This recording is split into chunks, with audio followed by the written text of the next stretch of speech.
7वीं rank RPSC first grade में इनको प्राप्त हुई। फर्स्ट ईयर की बात है, इंग्लिश सब्जेक्ट का पेपर इनका ड्यू रह गया था, as a compulsory subject due, तो ड्यू रह गया था, लेकिन इसके बाद भी राजस्थान में 7वीं रैंक आना। सफलता के लिए चाहिए सटीक गाइडेंस और आपका जो सिलेबस है उसका विश्लेषण आपके पास होना चाहिए। अक्सर ऐसा होता है कि टीचर जो है वही हर बार इंस्पायर करता है स्टूडेंट को, लेकिन इस मामले में मैं एक बात, मेरे दिल की बात है, मैं ये जरूर कहूँगा कि कुछ स्टूडेंट लाइफ में ऐसे भी आते हैं जो टीचर को भी इंस्पायर करते हैं, और वीरेंद्र जो है ये उनमें से ही एक है। एग्जामिनेशन सेंटर से बाहर आते ही मैंने कहा है, मेरे दोस्तों को मैंने कॉल किया है, अब की बार सिलेक्शन होगा देख लेना। सेकंड ग्रेड में भी ऐसे कहा था, वो सिलेक्शन है, श्योर है। ग्रेड फर्स्ट में भी मैंने तुरंत निकलते ही फ़ोन किया कि अपना सिलेक्शन होगा और अंडर 100 होगा। तो ऐसा कौन सा मोटिवेशन था?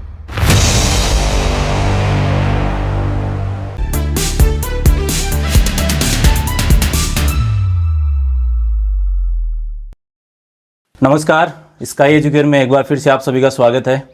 आज हम आए हुए थे बावलिया बाबा की नगरी चिड़ावा की तरफ, और अशोक जहांगीर सर और स्काई एजुकेयर की टीम हम साथ में इधर किसी काम से आए हुए थे। तो सर को याद आया अचानक से कि इनके पढ़ाए हुए स्टूडेंट जो कि अभी पोस्टेड हैं, फर्स्ट ग्रेड स्कूल लेक्चरर हैं, तो मैंने कहा सर हम मिलके ही चलेंगे, उनसे बातचीत करेंगे, और अभी जो वर्तमान में स्टूडेंट पढ़ रहे हैं उनको भी इनसे लाभ मिलेगा। राजस्थान में 7वीं रैंक, मुझे मोटा मोटी सर ने कुछ बातें बताई, 7वीं रैंक आरपीएससी फर्स्ट ग्रेड में इनको प्राप्त हुई। तो आज आपको भी इनसे मिलने का सौभाग्य मिलेगा। तो सर आपसे मिलके मुझे बहुत अच्छा लगा, अशोक सर ने आपसे मिलवाया। तो आपकी जर्नी के बारे में आज हम जानना चाहेंगे, कैसे आपने फर्स्ट ग्रेड की नौकरी प्राप्त करी। First of all nice to meet you, I am Virendra Singh and as a school lecturer I am posted MGGS Kithana, exactly 7 kilometers from here, and as an English lecturer I am working here from last 3 years.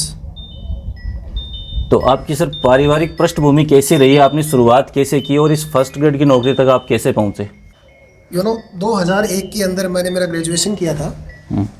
उसके बाद actually unemployment बहुत ज़्यादा जा रहा था, यहाँ पर लोग बीएड कर रहे थे, तो मैंने सोचा यार बीएड में तो बहुत ज़्यादा बेरोजगारी है, तो अपने को क्या करना चाहिए। तो उसमें PGDCA का थोड़ा क्रेज आया था, PGDCA लोग खूब करते थे, बिल्कुल एक वक्त था ऐसा। तो so one of my friends suggested me to go there, तो हम सारे वहाँ चले गए। 2003 में हमारी PGDCA हो गई।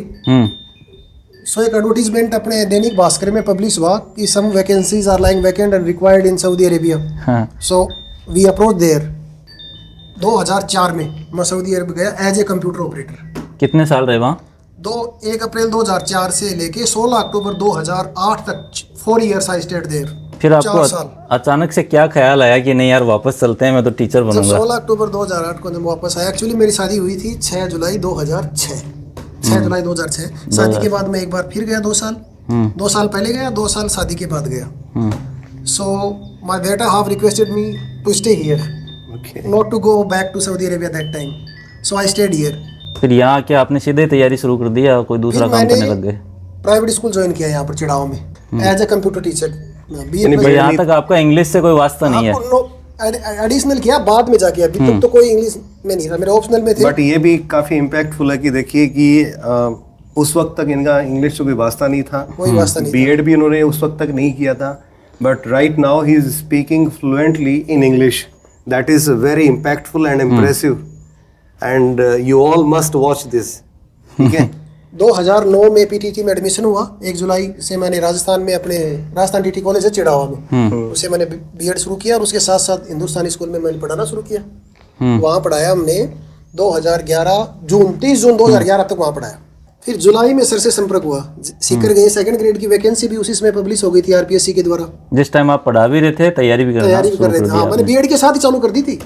इससे पहले आप सर से परिचित नहीं थे? नहीं, सर से परिचय हुआ हमारा 1 जुलाई 2011 से, मानो आप। सीकर में इनकी आरी कोचिंग चलती थी। बिल्कुल। तो वीरेंद्र अपना जो दोस्त था वो ऑलरेडी वहाँ जा चुका था, उसने मेरे को सजेस्ट किया कि आप भी यहीं आ जाओ। वो अपना मित्र था वीरेंद्र जी, जो वो भी फर्स्ट ग्रेड लेक्चरर है? वो भी इंग्लिश से सेम। अच्छा। चिड़ावा के पास गाँव है उनका। तो हम वहाँ चले गए, सर से संपर्क हुआ, तो फिर सर से कोचिंग ली हमने। दिसंबर तक, शायद दिसंबर में एग्जाम था सेकंड ग्रेड का, दिसंबर में 2011 10 दिसंबर 2011 को एग्जाम हुआ था, तो उसमें इनका था। अच्छा, एक बात मुझे याद आती है, इनका उसी बीच में एक गवर्नमेंट जॉब में कंडक्टर Yes, yes, की I एक do भर्ती निकली थी, उसमें इनका सिलेक्शन हो गया था। ये मेरे पास आए थे कि सर मुझे कंडक्टर तो नहीं बनना, मुझे सेकंड ग्रेड इंग्लिश का एग्जाम दे रहा हूँ, मुझे ये एग्जाम एनी हाउ पास करना है। मैंने कहा ठीक है। तो मैंने उनसे कहा कि एक बार आप एक काम करो कि आप ज्वाइन कीजिए, ज्वाइन करने के बाद में ये एक एप्लीकेशन है, मेडिकल लीव पे आप आ जाइए, विदाउट पे हो जाइए और उसके बाद अच्छे से तैयारी कीजिए, वो जॉब कहीं नहीं जाएगी। और इन्होंने वैसा किया। बाकी का आप ये खुद बताएंगे। Actually, I joined as a conductor 11 November 2011. 11 November 2011 as a conductor. That time my coaching was going on with Ashokji sir. That time he advised me to join as a conductor, but come back as soon as possible. मैं वहाँ पे गया, join किया, application दिया और वापस तुरंत आ गया कोचिंग में। हमारी कोचिंग चल रही थी उस समय, अप टू दिसंबर कोचिंग चली और दिसंबर में शायद 10 दिसंबर को एग्जाम हुआ। और मेरे को याद, आई डू रिमेम्बर, होली वाले दिन रिजल्ट आया था वो 6 मार्च को। On 6 March 2012 the result was declared and I got through. I was awarded the rank 180 rank, 180 number की रैंक जो है लेकर के आते हैं, ग्रेड सेकंड। और ये जनरल की रैंक लेते हैं, जनरल कैटेगरी में इनका सिलेक्शन होता है। At the same time, the press release of grade 3rd was announced. So I applied grade 3rd examination and I topped from Churu district. क्या बात I was awarded the first rank as an English teacher. कि इनका Churu I'm district sharing में with you right now. 3rd grade में इनका first rank आया है, काफी इंप्रेसिव है, बहुत At ही the same शानदार। time, मतलब उसी I बात selected 3 jobs as a bus conductor, grade 2nd and grade 3rd. So I decided to join grade 2nd. So after this, उसके बाद में क्या हुआ, फर्स्ट ग्रेड की वैकेंसीज फिर दोबारा पब्लिश हुई, प्रेस रिलीज हुआ। सर से कंटिन्यू गाइडेंस हमारी चलती रही, फोन पे बात कर लेते थे, वैसे नोट्स वगैरह भी सर से लिए थे उस समय। फिर कंटिन्यूअसली फिर आई दोबारा 2015 में। 15 में। So I continued my preparation that time and finally in 2015 examination I scored 7th rank all over the Rajasthan by the RPSC. 354 ये marks. होता है लगातार 354 मार्क्स Yes. और 7th रैंक पूरे राजस्थान All में। over Rajasthan 7th rank I secured that time. तो अभी आपने ये जो रैंक प्राप्त की है, तो अब फर्स्ट ग्रेड का कोई स्टूडेंट हो या सेकंड ग्रेड का स्टूडेंट हो कोई, तो उन्हें आप क्या सलाह देंगे, किस तरह से उनको तैयारी करनी चाहिए? First of all, just make a goal, just make a target, and according to the target, we have to plan. And according to plan, work hard strategically. After this, we can achieve any target, no problem at all. No matter however, no problem. कोई दिक्कत नहीं है, अपना target set होना चाहिए. And according to the target, according to the goal, we have to work hard according to schedule. That can be done. It doesn't matter. But we should have the perseverance, commitment, dedication, conviction must be there. If you have all the things, it can be done in the snap of the fingers. All the things should be on the tips. यानी अपना commitment है, determination है, सो कोई भी चीज़ आराम से हो सकती है। तो आपने कोचिंग की ऑफलाइन की अशोक सर के पास? हाँ, अशोक सर ये से तैयारी मैंने- करने के लिए? बिल्कुल ग्रेड फर्स्ट के लिए मैं इनसे बिल्कुल कंटिन्यू टच में रहा। तो इनकी कौन सी ऐसी बातें हैं जो आपको तैयारी के दौरान आपकी हेल्प हुई उन बातों से? भाई कोई भी कन्फ्यूजन होता था तो सर से मैं संपर्क करता था, उसको सर बिल्कुल क्लियर कट करते थे, ये ऐसे होगा, ये वैसे होगा। He used to make me understand about ins and outs of any kind of topic. Whenever I get confused, I face any kind of problems, I used to approach Ashokji sir that time. Instantly, he used to clear any kind of doubt without any hesitation. Ashok sir के द्वारा बहुत सारे student select हुए हैं, तो मेरी ये जिज्ञासा रहती है कि सर ऐसी कौन सी टिप्स दिया करते थे जिनसे करीब करीब स्टूडेंट सेलेक्ट हो जाते थे, और फिर सर बीच में कहाँ गायब हो गए, ये सवाल मैं इनसे पूछूंगा। काफ़ी दिनों तक फिर बच्चे इनसे कोचिंग नहीं ले पाए। अभी हमारा सौभाग्य है कि सर हमारे साथ मिलके आपको ऑनलाइन सेवा दे रहे हैं, फर्स्ट ग्रेड और सेकंड ग्रेड के कोर्सेज आप सर से प्राप्त कर पाएंगे। तो उस टाइम की बातें आप बताओ। मैं तो सर से 2012 से लेके 2025 चल रही है, लगातार सर के संपर्क में था। कभी भी कोई डाउट होता था सर से तुरंत पूछता था। ग्रेड सेकंड में इनसे कोचिंग ली, ग्रेड फर्स्ट में भी सर के लगातार संपर्क में था। इनके जो नोट्स थे वो पढ़ते थे, कोई डाउट होता था कभी सर ऐसा से हुआ है पूछता आप क्लास में देर से पहुंचे हो और सर ने आपको डांट दिया हो? था। नहीं, ऐसा नहीं हुआ। मैं तो एडवांस में आने वाला स्टूडेंट था, पहले आके बैठता था। वीरेंद्र सबसे पहले प्रेजेंस पहले आके बैठता था और फ्रंट रो में बैठते थे। और सर भी हमारी तरफ देखते रहते थे कि वहां से क्वेश्चन आएगा तो वहां से क्वेश्चन आएगा। एक चीज और बोलूंगा, एक संस्कृत में कहता है ना स्थानम प्रदानम, इनकी सीट भी फिक्स थी Yes. कि वीरेंद्र इसी सीट पे मिलेगा। उसके अलावा और वीरेंद्र की नहीं मिलेगा। और स्पेशली सर का यदि क्लास में कंसंट्रेशन है- भी हमारे ऊपर ही होता था। अच्छा, एक चीज मैं बताऊं, जो हमारा बैच था उस टाइम का, हमारे ऑफलाइन जो कोचिंग चल रही थी उसका जो बैच था, उसमें वीरेंद्र शायद 1 या 2 दिन नहीं, एब्सेंट किया रहा। सर, हाँ, वो join करने सिर्फ गया था। इसलिए कि ज्वाइन करने गया था, अदरवाइज सिंगल डे में ये नहीं कह सकते। Even a single day, I was not absent that time. ये सबसे बड़ी मतलब एक बहुत बड़ा सबक है स्टूडेंट के सीखने के लिए कि जब आप Continuity must किसी be there, चीज के continuity, पीछे लगते consistency. हैं तो कंसिस्टेंटली आप इस चीज को परस्यू कीजिए और आपका लक्ष्य जो है बहुत ही आसान हो जाएगा। जब आप तैयारी कर रहे थे उस समय आपको उम्मीद थी कि 7th रैंक आप ले पाएंगे फर्स्ट ग्रेड में? I was insured अब लेस देन 100। मेरे को विश्वास था कि अपन 100 के नीचे तो कंफर्म सिलेक्शन है। मेरा ये हमेशा टारगेट रहा। क्लास जब अपन परीक्षा देते हैं ना, एग्जामिनेशन सेंटर से बाहर आते ही मैंने कहा है, मेरे दोस्तों को मैंने कॉल किया है, अब की बार सिलेक्शन होगा देख लेना। सेकंड ग्रेड में भी ऐसे कहा था, वो सिलेक्शन है, श्योर है। ग्रेड फर्स्ट में भी मैंने तुरंत निकलते ही फ़ोन किया कि अपना सिलेक्शन होगा और अंडर 100 होगा। जब मेरी पोस्टिंग बीकानेर थी तो मैंने साथियों को कह दिया था, देख लेना भाई 100 के अंदर है। तो ऐसा कौन सा मोटिवेशन था? मोटिवेशन पेपर में इंग्लिश वाला पेपर दे रहा था मैं सर, एक्चुअली मैं हिंदी में मैं बता रहा हूँ बिल्कुल ही आपको। इंग्लिश वाला पेपर दे रहा था, वो मंडासी अपन टॉवल रखते हैं ना, वो मंडासी मैंने मार रखी। और इंग्लिश का पेपर मेरे को ऐसा क्वेश्चन नहीं था, इवन इन साइकोलॉजी को छोड़ के, मैंने फर्स्ट अटेम्प्ट में कर लिए सारे के सारे। सेकंड अटेम्प्ट मैंने किया ही नहीं। साइकोलॉजी के थोड़े टिपिकल और लेंथी क्वेश्चन थे, कोटेशन वगैरह, so I face problem that time, so I didn't attempt these questions. तो ये मोटिवेशन था सर के खोजी प्रवृत्ति का। ये जिस तरह से शब्दों के साथ खोज करते थे कि ये कैसे बना, ये क्यों बना, ये कहाँ से आया, ये जानने की जो प्रवृत्ति है, और उसके बाद में जो ज्ञान अंदर ग्रहण होता है ना, तो अंदर से कॉन्फिडेंस आता है कि हाँ इतना तो मेरे को आता है, ये सिलेबस तो मेरे उंगलियों पे है, मैं कर जाऊंगा। सबको through out, read between the lines, all the things I crammed. अक्सर ऐसा होता है कि टीचर जो है वही हर बार इंस्पायर करता है स्टूडेंट को, लेकिन इस मामले में मैं एक बात, मेरे दिल की बात है, मैं ये जरूर कहूँगा कि कुछ स्टूडेंट लाइफ में ऐसे भी आते हैं जो टीचर को भी इंस्पायर करते हैं, और वीरेंद्र जो है ये उनमें से ही एक है। तो वीरेंद्र जो है ये खुद भी मेरे लिए एक इंस्पिरेशन की तरह से है कि जिस परसिवियरेंस के साथ में, जिस कंसिस्टेंसी के साथ में, जिस डेडिकेशन, जिस पैशन के साथ में वीरेंद्र ने जो मेहनत करी है, इस तरह की मेहनत यदि कोई भी कर ले तो ये वो कोई भी मुकाम हासिल कर सकता है। और सबसे बड़ी बात, अभी जैसे थोड़ी देर पहले बच्ची से बात हुई थी, गुड़िया से बात हुई थी कि जो डीएनए इनके अंदर है, पढ़ने का जो जुनून है, वही डीएनए उन्होंने अपने बच्चों में ट्रांसफर किया है। बिल्कुल ठीक है। इनकी बच्ची जो है वो भी अपने इस जिले के अंदर टॉपर है, राजस्थान में बहुत बड़ी मेरिट उन्होंने हासिल करी है। 98.20% मार्क्स जो है उस बच्चे ने हासिल किए हैं 12th साइंस के अंदर। तो ये भी एक बहुत बड़ी इंस्पिरेशन है। एक बार गुड़िया को बुलाएंगे अपन।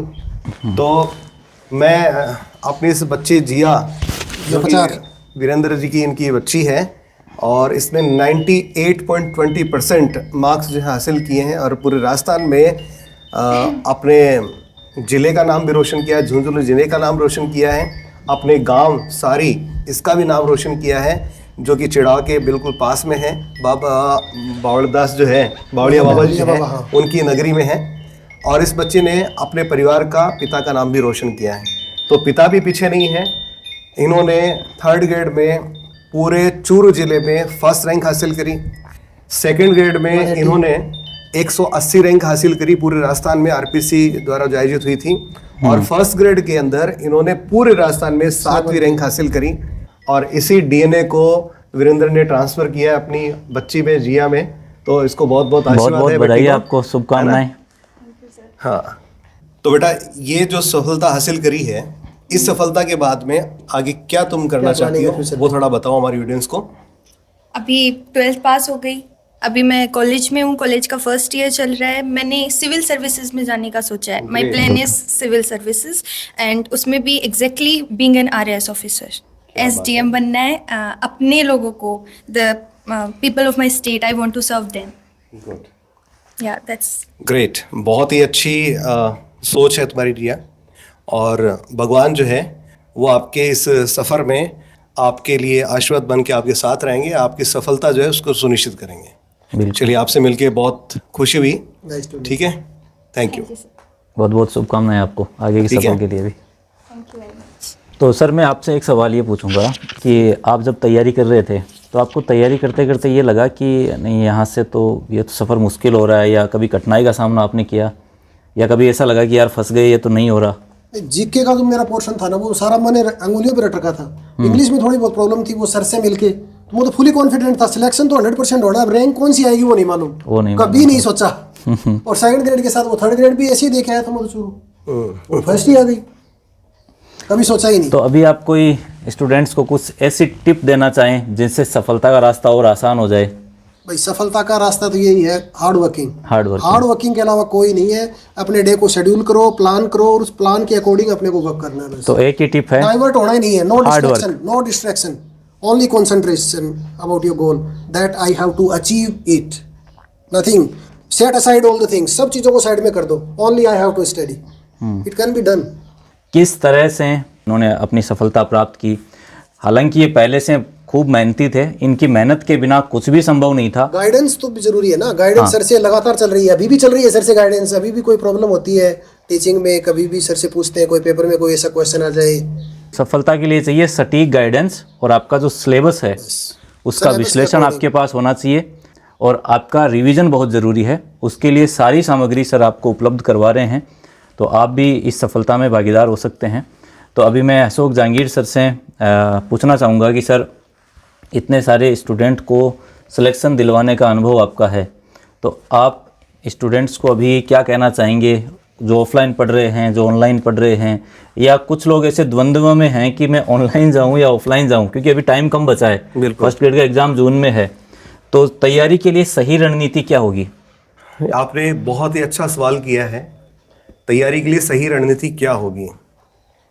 हालांकि ये प्रश्न जो है, इसका उत्तर जो है काफ़ी लंबा है, लेकिन मैं शब्दों को सीमित रखते हुए आपको बताऊं इसके बारे में कि हमारे जो स्टूडेंट्स हैं, जो भी पढ़ रहे हैं, उनका शॉर्ट नोट्स जरूर प्रिपेयर करें। रात को सोने से पहले जो कुछ दिन में पढ़ा है उसको मेमोराइज करें मन ही मन में, ठीक है। यदि कहीं बीच में याद नहीं आ रहा है तो शॉर्ट नोट्स को निकाल के एक बार उसको चेन को कंप्लीट करें। ऐसा यदि वो हर रोज करते हैं तो पहली तो ये चीज कि स्टूडेंट ये कहते हैं कि सर पढ़ते तो बहुत है लेकिन याद नहीं रहता, तो वो समस्या उनके नहीं ये बड़ी समस्या है, ठीक है। तो जो पढ़ते जा रहे हैं वो उनके दिमाग में याद होता जा रहा है, क्लियर, ठीक है। इसी सिलसिले को यदि वो लगातार लेके चलते हैं, साथ में एक अच्छी प्रैक्टिस जो है वो बहुत जरूरी होती है। यानी आपने जो तैयार किया है उस तैयारी को परखना जो है वो टेस्ट सीरीज के माध्यम से होता है, ठीक है। एक अच्छी टेस्ट सीरीज आपके पास में हो, अच्छा क्वालिटी कंटेंट हो। आजकल मार्केट में क्या होता है, जैसे मैं ऑनलाइन की भी बात कर रहा हूँ, ऑफलाइन की भी बात कर रहा हूँ। ऑफलाइन में ऐसा ज्यादा होता है कि जैसे टीचर पढ़ा रहा है, अचानक से पता नहीं उसके मन में क्या आता है या उसका थॉट किधर घूम जाता है और वो विषय से हट करके अलग बातें करने लग जाता है। 2 घंटे की क्लास है, 2 घंटे की क्लास में भाई साहब जो हैं वो 1 घंटे आधे घंटे इधर उधर निकाल देते हैं, ठीक है। तो उससे नुकसान किसका? उससे नुकसान होता है स्टूडेंट्स का होता है। ऑनलाइन में थोड़ा सा एक फायदा होता है कि टीचर जो इधर उधर नहीं भटकता है, लेकिन ऑनलाइन क्लास कटारिया जी वो होनी चाहिए जो केवल ऑनलाइन के स्टूडेंट्स के लिए बनी हो। बिल्कुल ऐसा नहीं कि टीचर ऑफलाइन क्लास पढ़ा रहा है, उस पे कैमरा लगा दिया, उसी बैच को बच्चों को डिलीवर कर दिया। बहुत सारे ऐसे टीचर्स हैं जो ऑफलाइन पढ़ा रहे हैं और उन्होंने एक डिजिटल बोर्ड पे पढ़ा रहे हैं ऑफलाइन, और उन्होंने सामने कैमरा लगवा लिया है, उसी को शूट कर लेते हैं और उसी को लाइव सेशन कह के बच्चों को चिपका देते हैं, ठीक है। और ऐसे थाउजेंड्स ऑफ वीडियोस उन्होंने अपने कोर्स के अंदर डाल रखे होते हैं। मेरे पास ऐसे फोन्स आते हैं कि सर मैंने कोई कोर्स खरीद लिया और इसमें हजारों वीडियो पड़े हैं, मुझे समझ नहीं आ रहा मैं क्या करूं। उसको पूरा ही नहीं कर पाएंगे, ठीक है, तो पढ़ ही नहीं पाएंगे। तो वर्तमान में जो जून में एग्जाम है और अभी इतना कम समय बचा है, उसके लिए मैं ये कहूंगा क्वालिटी कंटेंट आपको चाहिए, टू द टॉपिक कंटेंट होना चाहिए और उसकी प्रैक्टिस होनी चाहिए। याद करने का तरीका मैंने आपको बता ही दिया साथ में। यदि इस चीज को स्टूडेंट जो है फॉलो कर ले तो मैं कह रहा हूँ 24 घंटे के दिन को भी वो 48 घंटे में तब्दील कर सकता है। यानी वो इतनी मेहनत कर सकता है 24 घंटे के अंदर जो 48 घंटे में करता है। बिल्कुल इस तरीके से चले तो उसके सिलेक्शन को आप बताइए कौन रोक सकता है। यदि 3 महीने आपको आगे दिख रहे हैं, ठीक है, तो 3 महीने को 6 महीने बना के रख देगा। बिल्कुल, यानी 3 महीने में 6 महीने वाली तैयारी वो कर लेगा और आराम से सिलेक्शन हो जाएगा। सिलेक्शन कोई रॉकेट साइंस नहीं है, ये सिर्फ मैटर है, जैसा अभी वीरेंद्र बता रहा था कि it is a matter of Perseverance, matter of dedication, matter of hard work, ठीक है। तो आप इस पे चलिए ना, कहाँ दिक्कत है, आपको सफलता जरूर मिलेगी। और इसका सबूत मैं और क्या दूं, वीरेंद्र से बड़ा कोई सबूत है क्या? बिल्कुल, 7th रैंक 7th रैंक इनके पास है, 3rd ग्रेड में 1st रैंक इनके पास है चूरू डिस्ट्रिक्ट में, ठीक है। और 2012 में जो 2nd ग्रेड लगा उसमें 180वीं रैंक इनकी थी, जनरल की सीट इन्होंने ऑक्यूपाई करी है। और फिर 2015 में जो इन्होंने 1st ग्रेड का जो इंग्लिश लिटरेचर इंग्लिश लेक्चर का जो एग्जाम दिया, ठीक है, उनमें इन्होंने 7th रैंक हासिल करी है। सोचिए 7th रैंक, कल्पना कीजिए। 3rd ग्रेड में फर्स्ट थी पहले, ठीक है, हाँ बिल्कुल फर्स्ट थी, ठीक है। तो इतनी सारी रैंक्स उन्होंने ली है, उसके पीछे क्या है? Hard work. यही चीज हार्ड वर्क है, ठीक है, लगातार है। ऐसा नहीं आपने बीच में छोटे छोटे ब्रेक ले लिए। ये भी सामाजिक प्राणी है, स्वामणी इनकी आती है, शादियां इनकी होती है, बात छुचक सारे काम होते हैं, बर्थडे सब आते हैं यार। तो उन्होंने उस 6 महीने के दौरान 7 महीने के दौरान कभी छुट्टी नहीं ली। मेरी नजर आती थी क्लास में घुसने से पहले मेरी नजर इनकी सीट पे रहती थी कि वीरेंद्र बैठा कि नहीं बैठा है, ठीक है। और हमेशा मैंने वीरेंद्र को वहां पे पाया। तो उस तरह का जो डेडिकेशन है ना, वो आपको सफलता दिलाता है। ऐसे नहीं यार कि आज चलो मेरा मन नहीं है और आज आप पढ़ाई नहीं कर रहे। जून में एग्जाम है, अब मैं कह रहा हूं कि अभी भी बच्चे तैयारी करें, मेरे बताए हुए पैटर्न पे तैयारी करें और सफलता को प्राप्त करें। बिल्कुल, और इसके ऊपर एक मैं डिटेल्ड वीडियो जो है केवल कि इतने कम समय में तैयारी करके सफलता कैसे हासिल करें, इस पे अपन एक डिटेल्ड वीडियो जो है वो भी लेकर के आएंगे बच्चों के लिए अभी जल्द ही। चलिए, तो सर आपको बहुत बहुत धन्यवाद। आपने बहुत सारी सफलता की चीज़ें बताई और इनसे आज आपने मिलवाया। सर बहुत अच्छा, आपका चाय कॉफ़ी नाश्ता ये बहुत अच्छा रहा। और सर से आप मोटिवेशन ले सकते हैं, इनसे प्रेरणा लेके आप भी अपनी सफलता को प्राप्त कर सकते हैं। फर्स्ट ईयर की बात है, इंग्लिश सब्जेक्ट का पेपर इनका ड्यू रह गया था, as a compulsory subject due, तो ड्यू रह गया था, लेकिन इसके बाद भी राजस्थान में 7वीं रैंक आना, ये इनकी मेहनत का श्रेय है। और सर ये कौन से जगह हैं हम, आपका घर ये अपना चढ़ावा से सुल्ताना रोड, झांझोत के पास, चढ़ावा से सुल्ताना रोड जाती है, झांझोत बस स्टैंड से अपन 200 मीटर अंदर है। तो इस इलाके के भी बच्चे अगर देख रहे हैं तो मोटिवेशन ले सकते हैं। आप ही के क्षेत्र से सर आते हैं और 1st ग्रेड में 7th रैंक भी लेके आते हैं। तो अगर आप तैयारी कर रहे हैं तो प्रेरणा लेके आप भी सफल हो सकते हैं और पूरे राजस्थान के बच्चे सफलता प्राप्त कर सकते हैं इनसे प्रेरणा लेकर के भी। तो आज के इस वीडियो के लिए इतना ही।